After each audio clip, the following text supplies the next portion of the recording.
You're listening to Following On. Well, the ebb and flow of Test match cricket never better shown than today, with England having a real opportunity to break through against India and get a first innings advantage. Well, I'm afraid it didn't happen thanks to some superb batting. 100 from Rishabh Pant to remember. I'm Mark Nicholas, and in the next 20 minutes or so, Steve Harmison, Gareth Batty, Darren Gough and me will look back on the action. We'll discuss what went wrong, of course, and what went right for India. What about Dom Bess?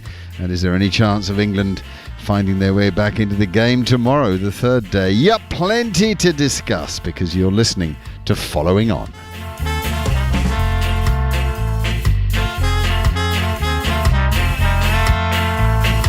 Mate of mine just sent me a text saying, as good as anything Adam Gilchrist has ever played.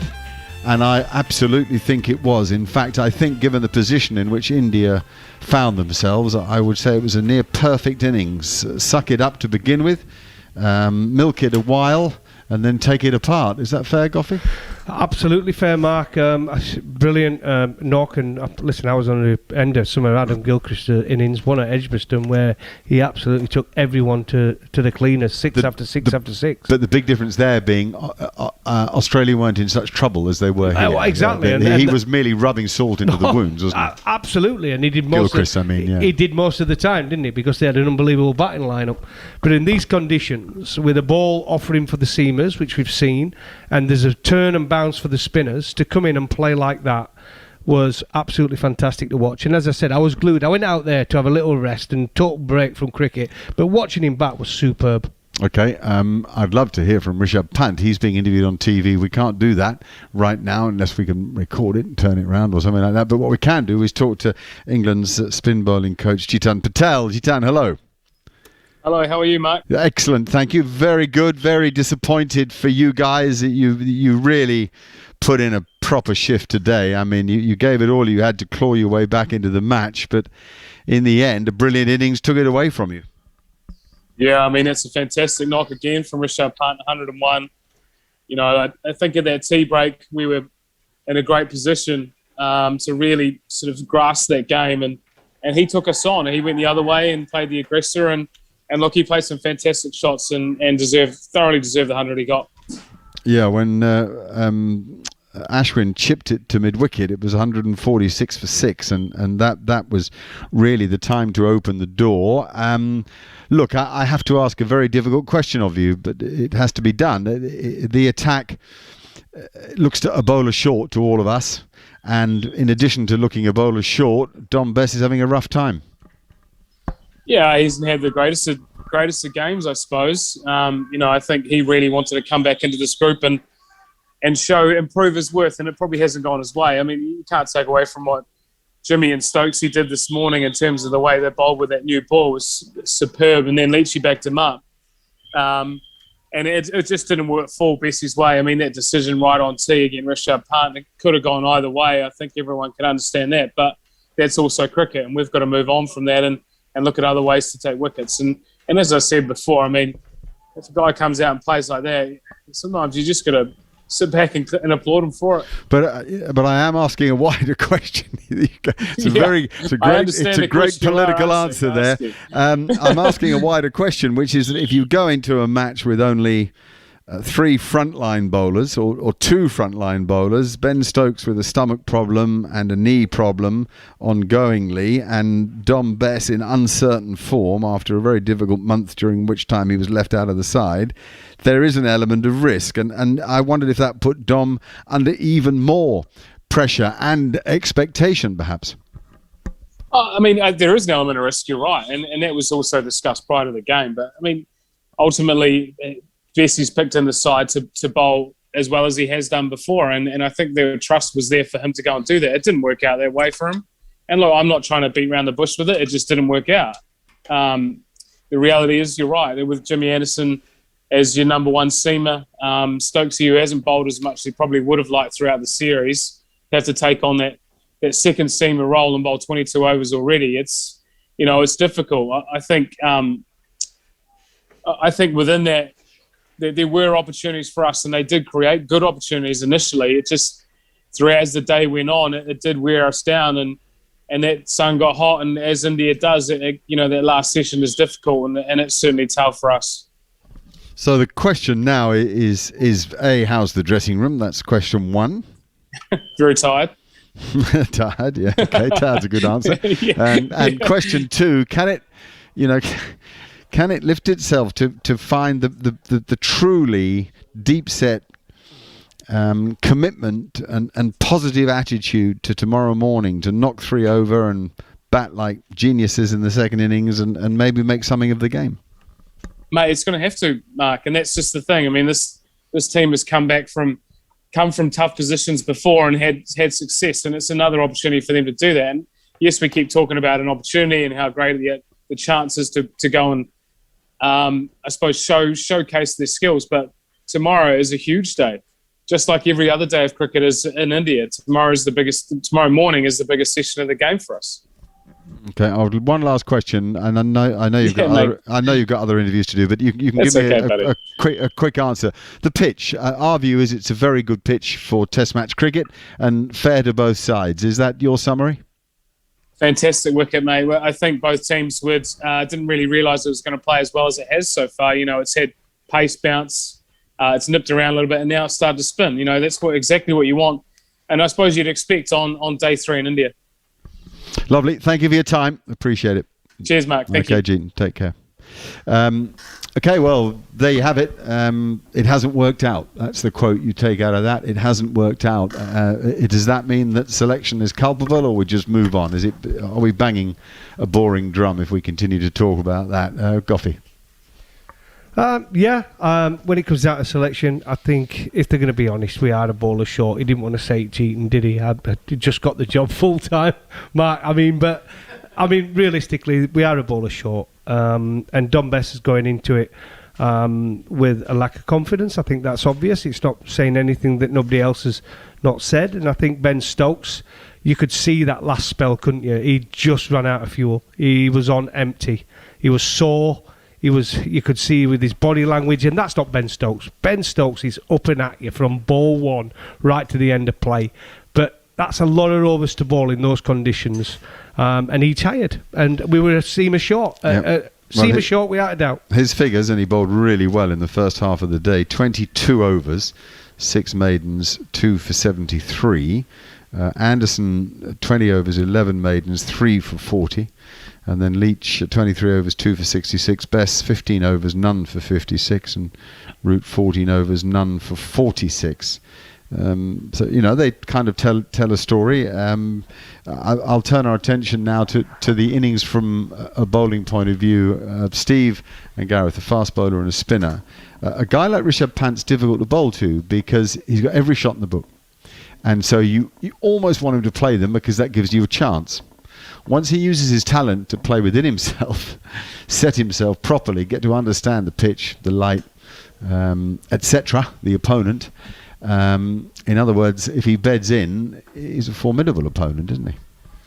Yeah, and that's why the innings was so good. He sort of dissected England's attack. He took the sting out of it when Anderson and Stokes and Leach were bowling brilliantly as a 3. Not really needing anybody else to perform, and then added in a little bit of Best, not a lot, and a little bit of Root. There was still full tank right up until probably about 4 hours into the day, and then he just realised he was like the lion sat in the long grass, and he was like, wow, here we go, these boys are tiring. The juice is going out of them, like Goffey said, and I'm going to start taking them down.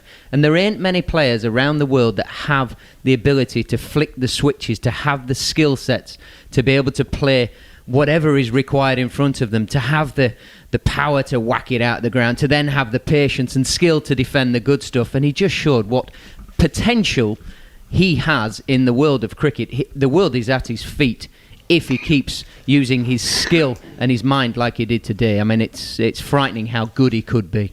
100%. And I think what you look at it, when you look at Rishi Pant behind the stumps, you think, well, he's a little bit of a clown jester. He's somebody who he gets them going, and he looks as though he's the brunt of the majority of their jokes, and he's put his life and soul of the party. When you like you mentioned, you dissect that innings there. He's probably stood for 10 overs and milked the spinners, waiting and knowing, you know what, when that new ball comes, they have got 2 bowlers with 1 spell each, and from the very, very start. So he's probably getting himself ready for probably 8 to 10 overs, waiting for that ball to take, to know that this is when I'm going to cash in. This is when I'm going to take a game away from England. I'm going to wait till that new ball comes, and I'm going to take the game away. And for me, that was the beauty about that innings. It was patient, it was calculated, and his execution when the new ball came was frightening, and I think that's what's changed the course of this test match. Oh, he did. He really slaughtered the new ball, didn't he? Ran at James Anderson, and brilliant performance. Goffey, what has interested me here too is that Rohit Sharma, who's always been criticised for playing too many shots, and it's why when he was first chosen by the selectors, he batted at 6. He didn't open. I know they had other guys who could open, but this guy's a very special talent. Now, today, he's 49 from 144 balls, only hit 7 boundaries, strike rate of 34 per 100 balls. There's no doubt that this India team has thought very carefully about how to approach this match. Well, to be fair, Matt, I think he had to. I mean, they came out, didn't they, after that last test match, defending the pitch, and it's about discipline when you bat and about shot selection. And I think today, Rohit Sharma, the way he went about things, showed he's more about running down the wicket and playing a big shot over mid-on for 6, or sweeping and hitting through the offside. He's a fantastic all-round player, and I've always been a fan of him since he first came on the scene, whether he batted middle order or whether he opened the batting. And in all forms of the game, and I've said this many times, and I know you did an article about this, which caused uproar a few months ago. Well, a huge debate, not uproar. Even got me on the case. He is one player who you would have as an all-format cricketer. He's absolutely superb. And today proved it. He's playing in a test match in India, and he realised that Jimmy Anderson and Ben Stokes were bowling really, really well at him. It was a proper test of his technique. And he was just watchful and waited, and he got out in the end to an absolutely brilliant bit of bowling from Ben Stokes, didn't he? The in-swinger, he got done, looking for that single to get to his 50. And it was a fantastic innings, and it set the tone for the rest of the Indian team to follow. And Pant came in because he'd probably tired out Jimmy Anderson and Ben Stokes, let's be honest. Yeah, you were actually thinking about that team. You'd have Rohit Sharma and David Warner, wouldn't you, as your 2 openers in an all-format team? Yeah, absolutely. There you go. Unless it was in England, then you wouldn't have Warner in it. Well, you might have done up until Broad finding him out. Yeah, but Broad's playing in the opposition, so he's not playing. Okay. All right, yeah. Fair enough. Okay, let's turn our attention to other things. A dressing room tonight, Gareth. It's going to be very low. I mean, when you get as close, that really was a case of that old phrase, so near yet so far. Yeah, it will be tired. It will be a little bit low, and maybe just thinking rude opportunity missed, maybe. But I actually think we've seen a lot of character from this England team, and there's still a lot of the same personnel kicking around who will sleep on it and come back and fight tomorrow and put good plans into place and execute. I suppose the one lesson you're going to try and learn is, can you extend the exceptional sort of 2 sessions into 3 tomorrow, whether it be with ball or with bat? It's that one session, the 140 runs in the last session has really hurt England's day, and it was very, for me, they've won the first 2 sessions. I know it doesn't show that in the full day, but it just shows you can't have a bad session of Test cricket, particularly in the subcontinent against a very good Indian team. Sorry, Mark, you talk about being low and everything that goes, but how many times can you go back to that well? How much resolve have you got? Because if we go back 24 hours, England were low last night, and they managed to get themselves going. Fantastic performance up until tea, and it's can they go back to that well? And one other slight thing, I hate to sort of to bring it up to magnify it, but that dressing room will be a little bit on eggshells as well about how to treat Dom Bess, because they'll be wanting to have as much empathy with him as possible, but Dom Bess will be in such a position where he'll feel as though he's let his team down. He'll feel, and this is natural feelings, and not having a go at Dom here, but this is what comes inside. I've been in that situation where I've not bowled badly, but I've let there's things going on inside my head which shouldn't be, and I've affected the team in that aspect. And it will be just explain that to us. Just take us into that world. Well, there's a couple of times I've lost my run up the time bowling wide, not being able to sort of bowl outside off stump, or the captain being able to set the field, but he still has to go back to you. You still have to perform. You're playing Test match cricket. This is your job you have to do, and it's a lonely place. You as much as you'd have like Andrew Flintoff come and putting his arm around you and saying, "Come on, Army, do it." Old Trafford was the prime example. I couldn't land the thing, and you have other people, Michael Vaughan coming over, captain, just trying to sort of G you up, but you don't want it because I'm in my own head, and I feel as though I've let the whole team down. I feel as though I'm playing for my country. I've let my country down. I don't want to let go of the ball. I don't even want to be on the field from a mental point of view. But I've actually got to get myself in a position to go and have dinner tonight, to have a good night's sleep if I can without thinking about it too much, because once the door locks, this is my problem, to get myself ready for breakfast tomorrow morning, get myself to warm up, to potentially have to go doing it again in front of a whole big crowd.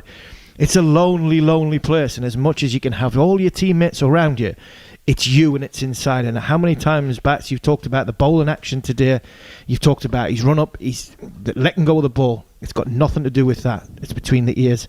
And when you're by yourself, in your own headspace, that is the biggest problem you can possibly have. So I think that's where Dom Bess has to overcome to get back into this Test match, or potentially get back into his international career. Well, if this podcast does nothing else, it brilliantly explains an international sportsman's life and his insecurities. Steve, that was riveting. Goffey, you were fortunate in that your mental attitude was so ongoingly positive. But did you ever have moments when absolutely you did you? I was going to say to him, once it happened to me quite clearly, where I just could not get any rhythm. I just couldn't get my length right. I couldn't get the line right. I was struggling with my run-up. I was slipping at the crease. My action was all over the shop, and it was a massive game. It was an absolutely huge game. It was a final of the ICC Trophy at the Oval. It was slightly damp. We had him in trouble. We had him a few wickets down, and I just could not get the ball in the same place. 2 balls in a row in a one-day game, and they're tail enders, didn't they? That was West Indies. Yeah. West Indies. Every time I've seen that, still have sleepless nights thinking how we didn't win that. Well, I still watch your highlights and think, we're going to win this. Well, that's what I mean. Every time I've seen it, I'm working here on drive time a lot of the time, right? And the games, they go back and show all the old games, and the screen's everywhere, and all I can see me is running in and bowling and getting slapped. Because I couldn't get the ball in the right place. I was bowling with width, and your mind is just so scrambled, and you're thinking, what is going on? I've been such a good cricketer, and I know I can still bowl, but I just cannot get it right in this game. And it's so difficult to work out, especially when it's happening so fast. It's similar to the Ben Stokes situation. We talked about it many times, that final when he's bowling to Brathwaite in the final, and he got getting hit for 4 sixes. I mean, how many times if he watches that back and thinks, why didn't I just bowl wide of off stump and full? He kept bowling at the stumps and he kept hitting him straight over mid-on cow corner. You just get trapped in your mind and you can't stop it. You cannot stop it. No matter what anybody tells you, you cannot stop it. It just dum, dum, dum. Everything goes so quick. And yet I reckon that he would have learnt so much from how to handle his mind under pressure from that experience, so much so that he was able to guide England to a level score in a World Cup final, and then on to actually just sneak home and win it as well. Because the best always find a way in the end. Yes, they do. And Ben Stokes is one of the best. So let's just continue on this theme. Did you then struggle that night and the next day to get over this, or were you quick? Do you? Still, absolutely. Still to this day, recently, every time I watch that, and I think, I'm one of the reasons we didn't win that game. And I won so many games for England, but it's that one that sticks in there because it was a final. And we were in a mega final. When we talk about England getting to one-day finals, that team got to one. And we didn't get the best of the conditions. It was skiddy. It was hard to hold the ball. It was wet. But I just could not bowl 2 balls in the same place. And that is just not like me. Especially one-day cricket, I always was felt in control. But that game, mate, I couldn't put two balls in the same place. And the thing from Dom's point of view here is what doesn't help him, and we can go back and we've talked about the selection issues, but that selection hasn't helped him either, because not having that extra bowler has magnified a little bit of what's happened for Dom Best today, and that there again will put even more mental pressure on him, because he'll feel even worse for not performing, and it's such a dark place. It's such a dark and lonely place when you're out there, but then when you come off, it's a whole lot worse, because then you have to go. When you're out in the middle, you can go away to final leg, third man, you can breathe a little bit, but then when you go and sit in a dressing room with your whole teammates around you, you're forever in a feeling, and it's not happening, by the way. This doesn't happen. But psychologically, to the person, I'm taking my boots off and I'm thinking everybody's looking at me. I'm getting changed and I'm thinking everybody's looking at me. And I'm thinking everybody's looking at me in a negative way because I haven't performed and I've let the team down. You have a bad day and bowl badly, that's fine. But there is this is not like that. This is other issues have come into the game. It's like Manners was talking about, having the yips and things like that. And I think subconsciously you always feel as though you're insecure. They're looking at me, they're talking about me, they're in the corner talking about me. Jeetan Patel's on TV now. I know for a fact Jeetan Patel's going to be talking to TalkSport, talking to the world and they're getting questions of Mark Nicholas about Dom Bess, and this is going through his mind, and it's going through his mind at 1 million mile an hour, and that's what the international game brings. It's not as simple as just go out and bowl. There's these things happening as well. All right, let's just, it's riveting this. Let's just slightly change tack. Had Dom Bess, because you could argue in a way he's been hung out to dry, hasn't he, in the last month? Yes. Had Dom Bess not been chosen for this match, if England had made the decision that Root was the better off-spinner right now, they wanted two off-spinners, they'd read the pitch well, and they'd have a third seamer in there, would England have been criticised for leaving Bess out of the team? Yes.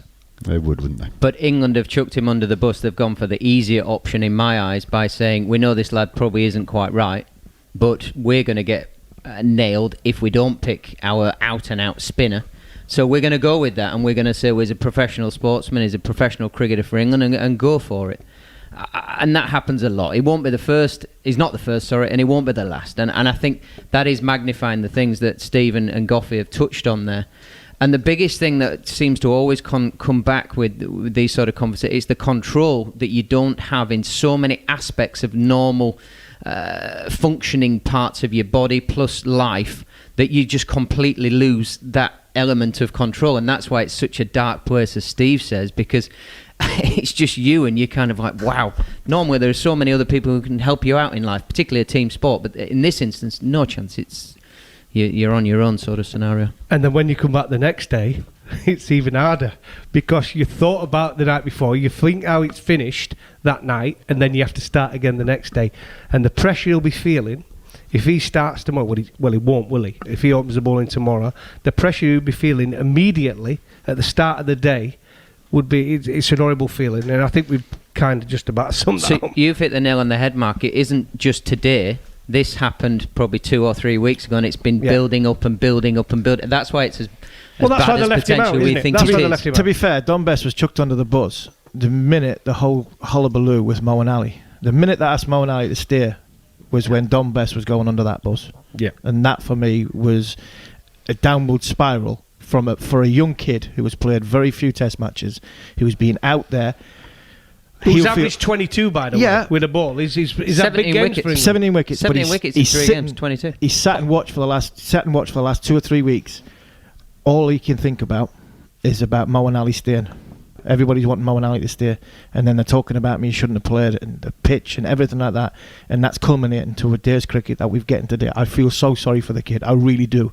I have so much sympathy with him, because I've been in that place. I know where he's at, and it is not a very nice place. But the good and the great bounce back, and he'll come back, and I really do hope he does. Okay, guys, I have to tell you that the people out there will have been fascinated by that. That is as good an insight to professional sport and the problems that can can hammer people through insecurity and uncertainty. Well done. That was really fascinating. I don't think there's anything more for us to say other than to reiterate the situation in the game. India, who were 24 for 1 this morning, progressed to 294 for 7, but at one stage were 146 for 6, and it did look as if England's outstanding bowling and fielding performance might even give them a first innings lead. Well, Rishabh Pant, with one of the best hundreds that you'll ever see, in harness with Washington Sundar, who's also past 50, played really, really well. They put on 114 together, and that has probably taken their game away from England. I mean, you never quite know with cricket. The fact is they lead by 89 and still have 3 first innings wickets in hand. If you lead by more than 100 in India on first innings, well, you're in an incredibly strong position in the match. So a fascinating day for so many different reasons. This great game of ours continues to throw them up and absorb us, and indeed ask us many challenging questions, not just to each other, but to ourselves. So thank you very much for listening. A top-class day of Test match cricket, one in the end that went the way of India. We'll look back at it. Here is Jack Leach once again. Another appeal. Carbon copy, and up goes the finger this time. Pujara has immediately reviewed it. I tell you what, it's hitting halfway up, just over halfway up, middle and off. So there's two titans of the modern era head-to-head here. Oh yes, beauty from Stokes. He's done it. And Kohli playing at it has nicked it through to Ben Foakes. That's fabulous fast bowling. Terrific wicket, huge wicket for England. Leach is in, and Rohit Sharma. Kohli went without. Scoring edge, and is taken by Ben Stokes at second slip, and Jimmy Anderson has the 3rd wicket of the session, the 4th of the innings, and India are 80 for 4. Anderson, that's a little wider, and it's a one-handed drive by Rishabh Pant, and it'll go for 4. Rohit Sharma peels off an imperious drive just wide of mid-off. Down he comes now, and he hits it high and long and for 6. He waits for Stokes. Oh, he fired on it with a beautiful in-swinger. He's LBW. That is some delivery. If Waqar Younis at his best had bowled that ball, he'd have been proud of it. Jack Leach is going to bowl. I think that's a good decision. He lobs one up, and that's out. Caught at mid-wicket. Is there a crowd in there, Mark? Because I can't hear a pin drop. A huge dismissal that for Jack Leach in England. Slightly opened his stance to face Leach from round the wicket so he can get to the ball, and then he skips down the pitch to knock it down the ground for a single that takes him to his 50. A huge smile on his face. An excellent, classy innings from Rishabh Pant. Short from Stokes, pulled away by Rishabh Pant through mid-wicket, and he's absolutely crunched that. Oh, he's a cracker, Jack, this fella. Here is Joe Root, and slog sweep, and he's picking up the tempo now, is Rishabh Pant. That's 4 more. Now a nice little punch down the ground. Very good stroke. Wow. Washington Sundar with a dead straight bat hits a dead straight 4. Anderson to Pant, who comes down the pitch, slaps him back over his head. Wow, the arrogance of youth. Anderson. Oh no. Rishabh Pant has just reverse paddled him. Incredible shot. That is a beauty. What a shot this is. Joe Root is in, and Pant with a slog sweep has hit it all the way for 6. What a way to bring up a 3rd Test match 100. Anderson is into Pant, and he's gone. Anderson has his wicket. A little bit of revenge for England's highest wicket taker, but the stage belongs to Rishabh Pant. Short from Root and punished. And that's 4 more. India, well, it's as what Gareth Baddy would say, tax-free batting now.